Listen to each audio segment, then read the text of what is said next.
Hey everyone, and welcome back to Milan Soccer Club, the only podcast that bleeds red and black. I'm your host, Alice, and I'm here with the one and only Paul. Paul, are you ready for another roller coaster of emotions this week? Alice, always. This week, we're diving headfirst into our upcoming match against Hellas Verona. But this isn't just another game, folks. It's a crucial one for our Champions League ambitions, so it's time to buckle up. Plus, we have a lot to talk about, starting with the new fourth kit and finishing with Conceicao's tensions with Ibrahimovic. A lot to unpack here. Oh, you're not kidding. It sounds like the stakes are high on and off the pitch. So for our listeners, what are the big headlines we need to know before Saturday? All right, so here's the deal. First and foremost, Milan needs to win against Verona. Bologna won their match, so we need to respond. Juventus and Lazio are facing tough opponents this week, so we can really gain ground in the race for the Champions League spot. Second, expect a significant squad turnover. Conceicao is likely resting key players like Pulisic and Leao ahead of the crucial second leg against Feyenoord. That means we'll probably see Chukwueze and Setil get some starting time. Third, and this is spicy, tension is brewing between Conceicao and the club.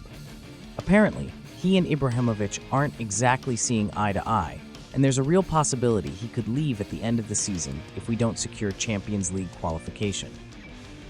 On top of that, we have some injury updates. The debut of our brand new Dreamland fourth kit, Walker, is settling in, and we're seeing some concerns about Leao's form and overall team morale after that Feyenoord defeat. Wow, Paul, that's a lot to digest. It's like a soap opera combined with a high-stakes sports drama. Where do we even begin? I guess let's start with the most important thing. Let's talk about Verona. Champions League is on the line and we need to get a result this weekend. Give me some more info so to everyone listening, what are we looking at here? Okay, so like I said, this game against Verona is absolutely vital. Bologna grabbed 3 points, putting even more pressure on us. But here's the silver lining. Both Lazio and Juventus have tough matches this week. Lazio plays Napoli, and Juventus is up against Inter. If we win, we have a golden opportunity to close the gap and gain some serious ground in the Champions League race. Okay, so it's all about capitalizing on the other team's potential slip-ups. But what makes Verona such a tricky opponent? I mean, on paper we should be winning, right? Well, Alice, no game is a guaranteed win, especially in Serie A. Verona is fighting for their lives to avoid relegation. They're going to come to San Siro with everything they've got. They'll be physical, they'll be organized, and they'll be looking to frustrate us and hit us on the counter. Plus, they probably want to be the ones to put Conceicao closer to the end of the season. We can't underestimate them. It's a classic banana skin game, you know? Okay, yeah, that makes sense. So what's the key to unlocking their defense and getting those 3 points? Patience and precision. Alice, patience and precision. We can't afford to get frustrated if we don't score early. We need to control possession, move the ball quickly, and find those little spaces in their defense. Chukwueze and Setil, if they start, need to be direct and take on their defenders. We need to stretch their backline and create opportunities for Gimenez and Joao Felix, who are also likely to play from the start. Oh, and set pieces are going to be crucial, especially with Loftus-Cheek still out injured. Okay, patience and precision.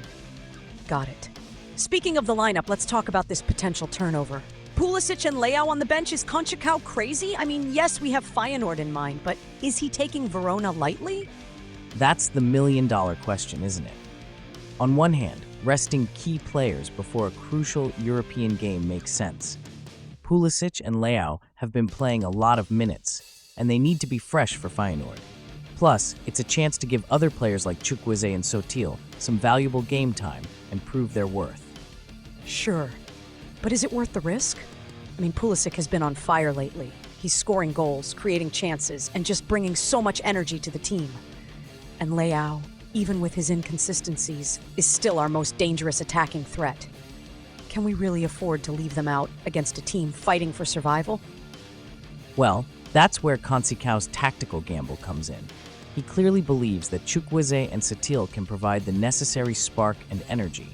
Chukwueze has pace and trickery, and Setil is a hard-working player who can create chances with his crossing ability. Plus, Gimenez and Joao Felix need to play to find their form, so it is an opportunity for them as well. Okay. I see what you're saying. It's a chance to rotate the squad, give some players a rest, and give others an opportunity to shine. But it's a risky move, Paul. A really risky move. If we drop points against Verona, Conceicao will be facing some serious heat, especially considering the rumors swirling about his future. Exactly. And that brings us to the next big topic: the growing tension between Conceicao and the club. According to the Corriere dello Sport, his relationship with Ibrahimovic isn't exactly smooth sailing. And if we fail to qualify for the Champions League, there's a real chance he'll be out the door at the end of the season. Whoa, hold on a second. Conceicao and Ibra clashing? That's like a volcano about to erupt. What's the source of the tension? I mean, Ibra is so important for us. Well, it seems like there are a couple of things at play here. First, there's a difference in opinion on the squad depth. Apparently, after Milan's signings, Ibrahimovic told Conceicao that he now has two different teams. Conceicao said, sarcastically, he believes there are much more than that because of the youth teams. Okay, sure. But do you think that this is a problem that can be solved, or this can really escalate?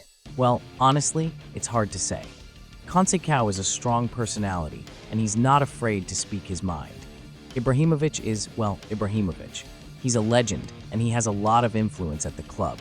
If they can't find a way to work together, it could create some serious problems down the line. And according to Michele Tossani, a match analyst speaking to MilanNews.it, he wouldn't be surprised if Conceicao decides to leave at the end of the season. Wow, that's a pretty strong statement. So is Tossani suggesting that Conceicao might walk away even if we do qualify for the Champions League? He's saying that if Conceicao doesn't feel like he has the full support of the club, and if he's not able to implement his vision for the team, he might decide that it's best to move on. He says that Conceicao's contract makes him a candidate to leave by the end of the season. And let's be real, Alice. This isn't the first time we've seen a Milan manager leave under less than ideal circumstances. No, you're right. It's just frustrating. We finally have a manager who seems to have a clear idea of what he wants to do, and now there's a risk that he could be gone in a few months. It's just so Milan, you know? I know. But let's not jump to conclusions just yet. There's still a lot of football to be played, and things can change quickly. If we can secure a Champions League spot and show that we're making progress under Conceicao, maybe he'll decide to stay.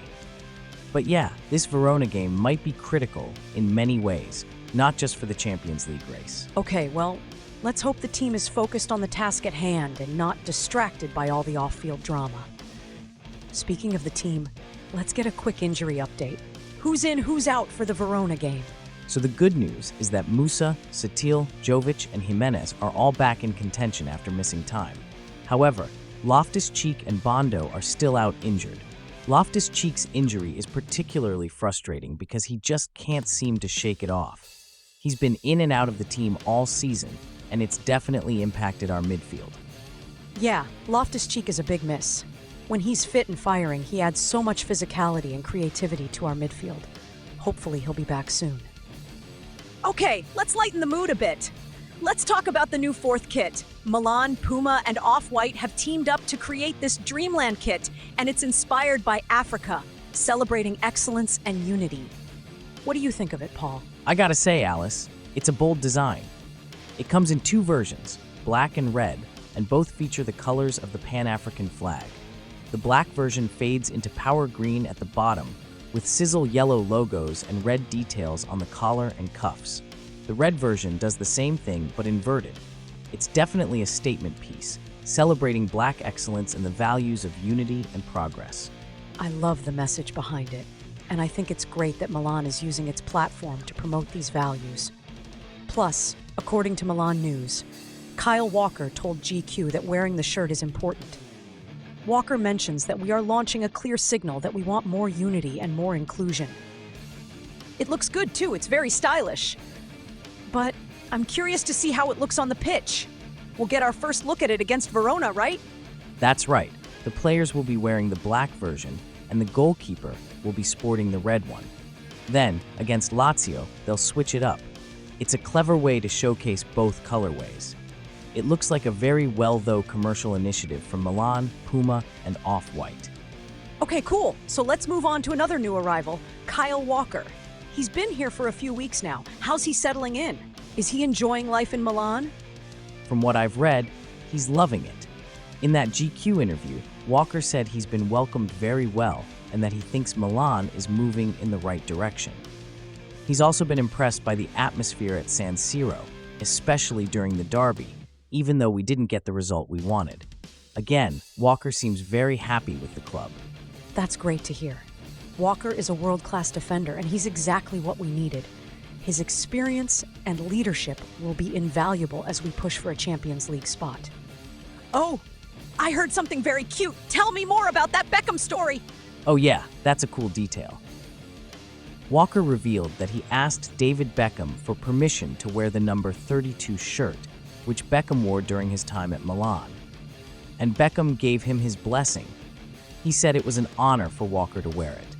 It's a nice touch, and it shows the respect that Walker has for the history of the club. Totally.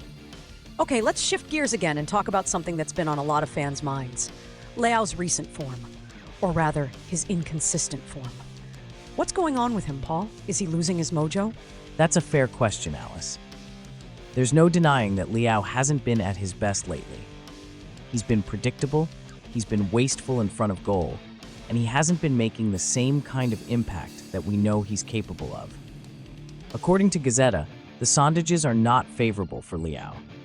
A large chunk of the fan base thinks he's the one that should be left out of the lineup. It's clear to see that his performances are not great lately. Yeah, it's frustrating to watch. When he's on form, he's unplayable. He can dribble past anyone, he can score from anywhere, and he can create chances out of nothing. But lately, he's just been off. Is it a lack of confidence? Is it tactical? What's the deal? Well, it could be a combination of factors. Teams are starting to figure him out. They're doubling up on him. They're denying him space, and they're forcing him to go onto his weaker foot.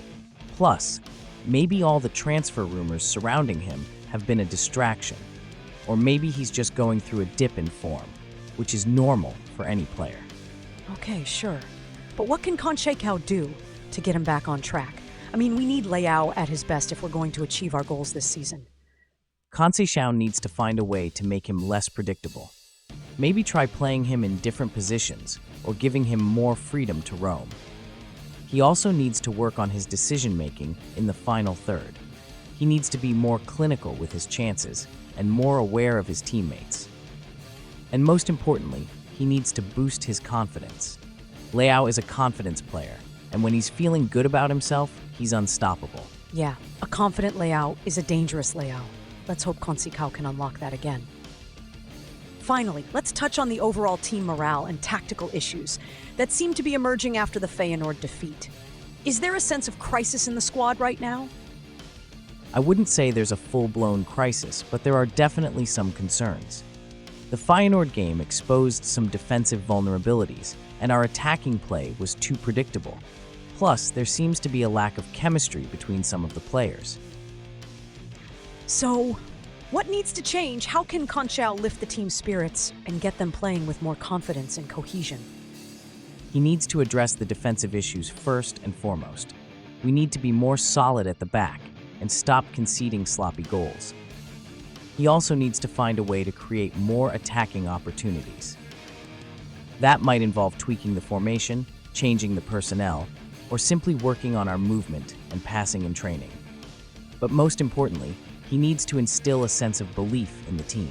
They need to believe that they're good enough to compete with the best teams in Europe, and they need to believe that they can achieve their goals this season.